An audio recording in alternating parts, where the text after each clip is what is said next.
ज्यादा बड़ी उम्र नहीं है, ज्यादा बड़ी उम्र नहीं है, लेकिन उनकी स्थिति जो है, जो उनकी भक्ति है, जो उनकी पहुंच है, वो आपके 100 वर्ष के बुढ़े से भी ज्यादा है। 100 वर्ष की उम्र आप जी करके ऐसी भक्ति प्राप्त नहीं कर सकते। महाराज जी कितने बढ़िया भजन सुना रहे थे कि जब आंगन नहीं बुआरा तो कैसे आएंगे भगवान। ये आंगन जो है वो गंदा ही रहा, 100 वर्ष तक और गंदा कर लिया, लेकिन बुआरा नहीं। वो ध्रुव प्रहलाद, छोटी सी उम्र में प्रहलाद की जो स्थिति है वो इतनी साफ है, सुंदर है कि परमात्मा को आना पड़ा, परमात्मा को प्रकट होना पड़ा। परमात्मा को पत्थर के खंबे से, पत्थर का जो खंबा है, पत्थर का जो खंबा है, वहां से उसको भगवान को प्रकट होना पड़ा। और आपका क्या है, हमारी स्थिति ऐसी है कि पत्थर तो छोड़ो, इंसान के भी हृदय पत्थर जैसे हो गए। जब इंसान ही पत्थर जैसा हो जाएगा तो भगवान क्या करेंगे।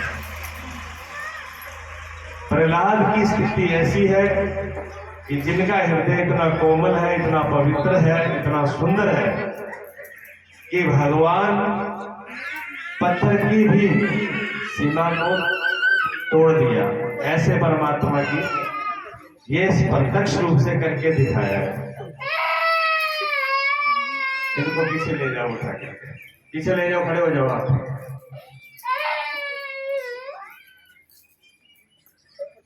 तो परमात्मा के लिए इतना पवित्र भाव कैसे होगा।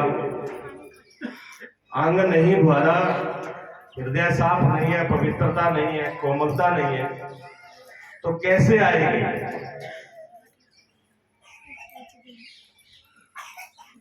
बाजिद एक फकीर हुए, बहुत अच्छे फकीर हुए।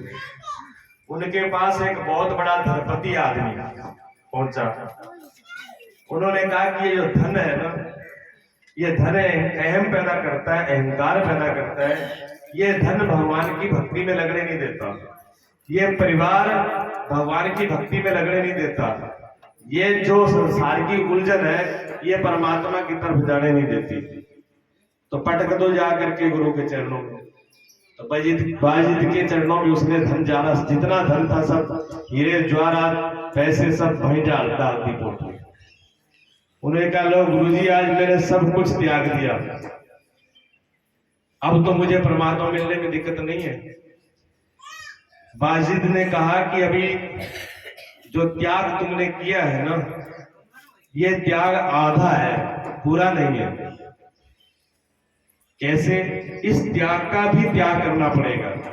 अभी तो तुझे ये अहंकार है कि मैंने सब कुछ त्याग दिया, मैंने सब कुछ त्याग दिया तो मुझे परमात्मा मिलना ही चाहिए, मेरी शर्त है। परमात्मा किसी शर्त से पैदा नहीं होता, प्रकट नहीं होता। परमात्मा बेशर्त ही मिलता है।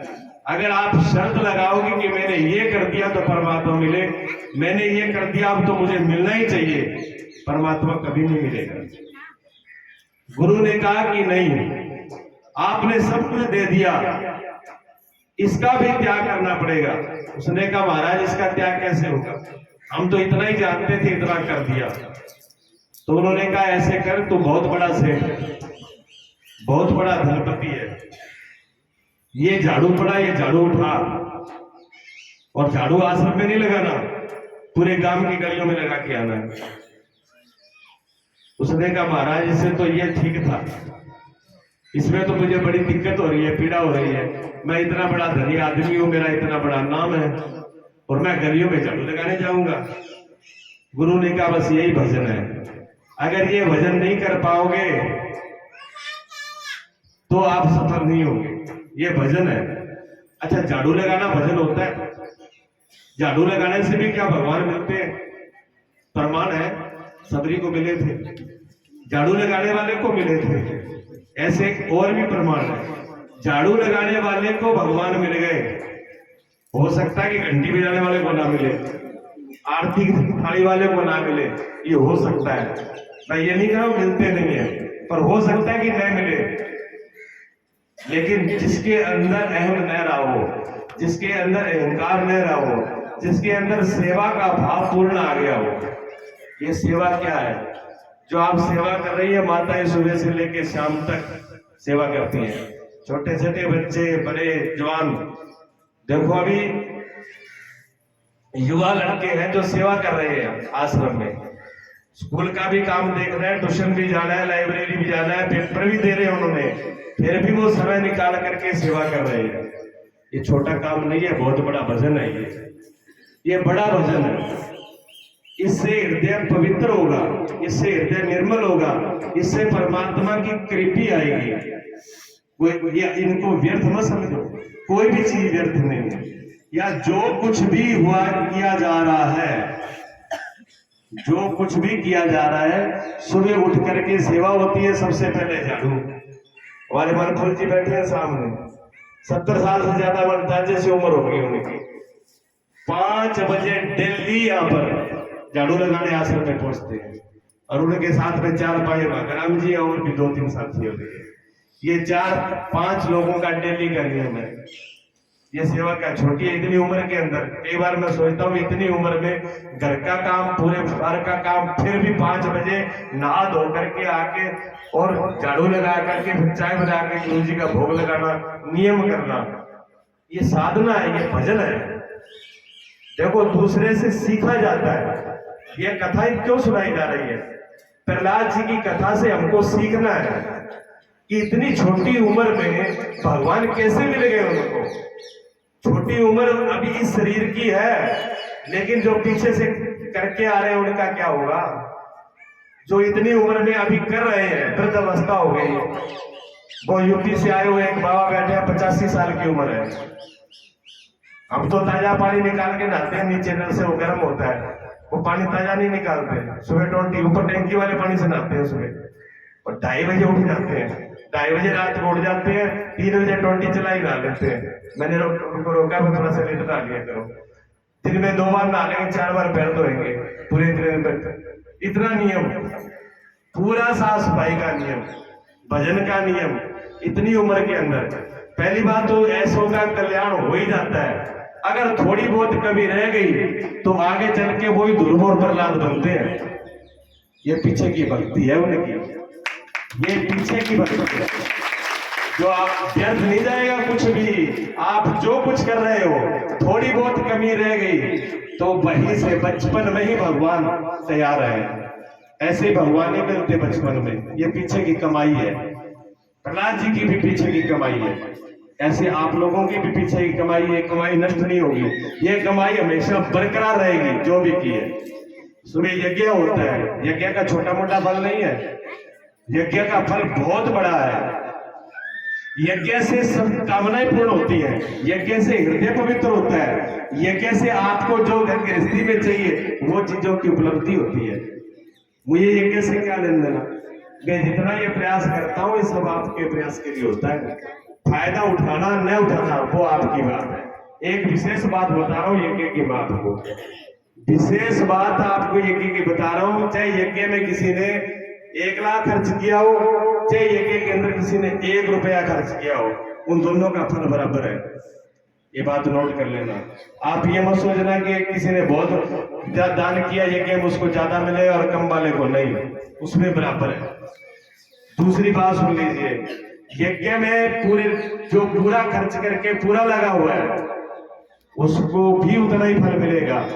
जैसे मान लिए कि मेरे पास एक ही फल है, एक ही फल है और लेने वाले 5 आदमी हैं, क्या वो एक फल 5 को बराबर दिया जा सकता है? एक फल करके काट के देना पड़ेगा ना, उसके 5 टुकड़े हो जाएंगे। 5 टुकड़े करके दे सकता हूँ, सबको एक फल नहीं दे सकता उसने। लेकिन यज्ञ का ऐसा नहीं होता। यज्ञ का ये नियम है कि सबको बराबर ही फल मिलेगा। जितना बड़ा ये अनुष्ठान है, जितना बड़ा यज्ञ, उसका पूरा फल हर व्यक्ति को मिलने वाला है। अब कौन उससे कितना लाभ उठाता है वो उसके ऊपर है, कम बड़ा फर्क नहीं आने वाला। यज्ञ भगवान उसमें फर्क नहीं करेंगे। इसी प्रकार परीक्षित कथा का परीक्षित होता है। इस प्रथा के परीक्षित जो है वो देवाराम जी है, जोड़ा बैठे हैं, वो यज्ञपति भी है और परीक्षित भी है, डबल है। किसी के मन में ये नहीं आए कि देवाराम जी यहाँ तिलक करते हैं, देवाराम जी आगे पूजा करते हैं, वो करते हैं। आप भी कर सकते हो, किसी को मना नहीं है, आप भी उसके पूरे अधिकारी हो। लेकिन आप कहो तो सही कि हमें करना है, अब तैयार बैठे हैं।